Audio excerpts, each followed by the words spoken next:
Assalamualaikum warahmatullahi wabarakatuh. Perkenalkan, nama saya Ulsan Warga Adelwin. Hari ini saya akan melakukan analisis visualisasi data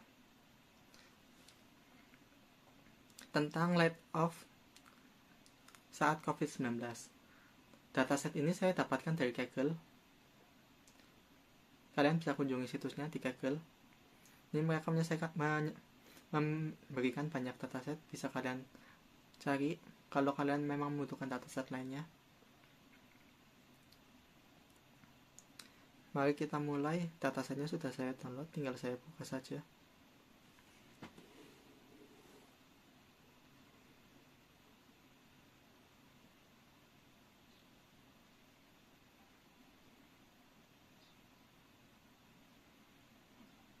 Ini di sini saya akan menggunakan Power BI untuk melakukan visualisasi datanya.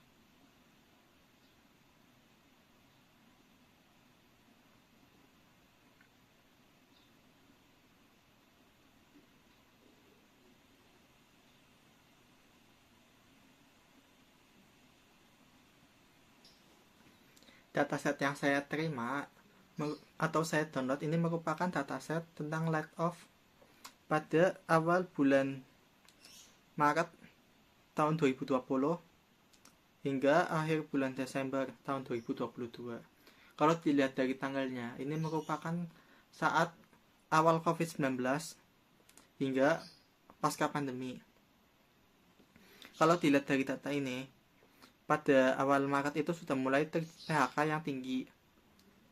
Hingga saat COVID-19 mulai menyebar, benar-benar menyebar, sudah menjadi pandemi pada April 2020. Banyak negara yang melakukan lockdown.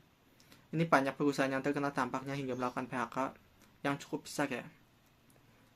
Kemudian ya ini normal-normal saja, PHK biasa, hingga akhirnya pada bulan Juni 2022 ini pasca pandemi ya, bisa dibilang udah mulai perusahaan-perusahaan itu sudah mulai menyesuaikan dengan ekonomi yang baru. Ekonomi makro itu sudah mulai berubah. Yang awalnya itu ini zaman-zaman COVID ini kan zaman-zaman lockdown ya, itu perusahaan mulai perubahan ini dari sini, perubahan awal. Kemudian hingga pasca pandemi ini memulai perubahan ini bulan Juni 2022. Hingga puncaknya perusahaan melakukan PHK besar-besaran tahun 2022 November ini. Perusahaan mulai menyesuaikan ekonomi global kembali.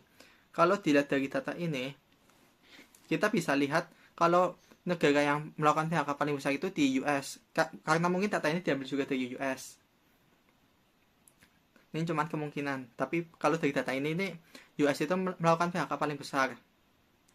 Kalau dari perusahaannya sendiri, ini ada perusahaan Meta dengan 11.000 total 11.000 orang yang di PHK.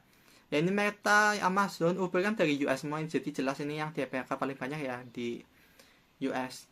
Kalau dilihat ini Meta itu perusahaan apa sih? Meta itu kayak perusahaan yang Facebook, Instagram. Kenapa mereka melakukan PHK besar-besaran? Karena pada saat ini awal pandemi COVID-19, ini jelas ini lockdown ya. Lockdown itu masyarakat pada di rumah, kebanyakan pada menggunakan sosial media. Belanja juga belanja online. Ini belanja di Amazon. Ini jadi mereka berdua ini melakukan perekrutan besar-besaran. Nah, setelah pandemi COVID-19 terhenti, pasca pandemi dimulai, mereka sadar kalau karyawan mereka itu terlalu banyak untuk menyesuaikan kondisi ekonomi ini. Jadi mereka melakukan PHK besar-besaran ini kebanyakan pasti Meta dan Amazon ini. Nah, kalau yang di ini kemungkinan ini yang Uber ini.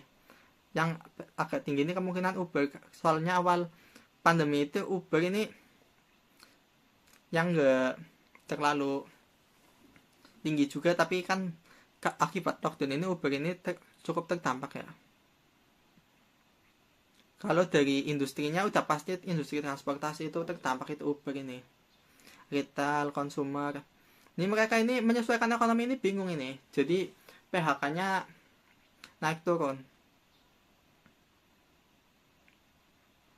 Kemudian ada layoff dari stage-nya. Ini IPO itu perusahaan kayak Meta, Amazon udah pasti perusahaannya udah IPO ya. Ini tiap beberapa frank ya, sahamnya itu udah dijual Kalau kalian main saham ini udah bisa beli saham dari Meta, ada di pasar saham. Ini ada sum of unraised by company. Ini pemasukan yang sewaktu COVID-19 yang paling tinggi Netflix. Kenapa? Ya lockdown. Mereka di rumah ngapain? Nontonin Netflix. Ini jadi Netflix ini yang paling tinggi nih.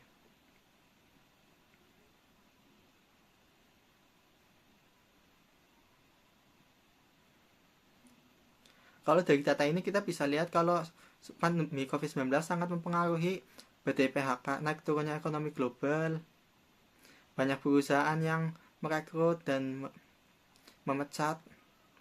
Ini kalau pandemi kayak gini ini emang banyak pengaruhnya. Kalau nggak bisa menyesuaikan ya bisa bangkrut perusahaan.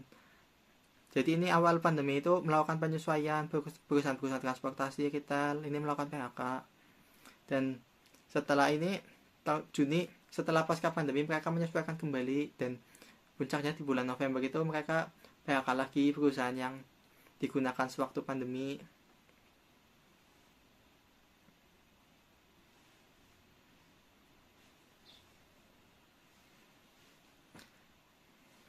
Meskipun pandemi COVID-19 banyak memakan korban, tapi banyak juga perusahaan yang melakukan perekrutan. Walaupun banyak PHK ini dibarengi dengan banyaknya perekrutan juga, tapi ya banyak juga yang terdampak. Perusahaan juga mau bagaimana lagi harus menyesuaikan ekonomi global. Kalau dari dataset yang saya dapat, ini cukup ekstrim ya peningkatan PHK-nya. Kesimpulan dari saya, kalau memang terjadi pandemi, perusahaan cuma bisa menyesuaikan.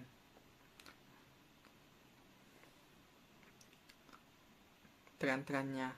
Kalau emang sedang buruk ya karyawan terpaksa harus di PHK. Menyesuaikan kondisi. Perusahaan yang emang lagi diuntungkan saat PHK akan rekrut, yang lagi dirugikan akan PHK, sehingga perusahaan bisa bertahan. Sekian dari saya, kurang lebihnya mohon maaf. Wassalamualaikum warahmatullahi wabarakatuh.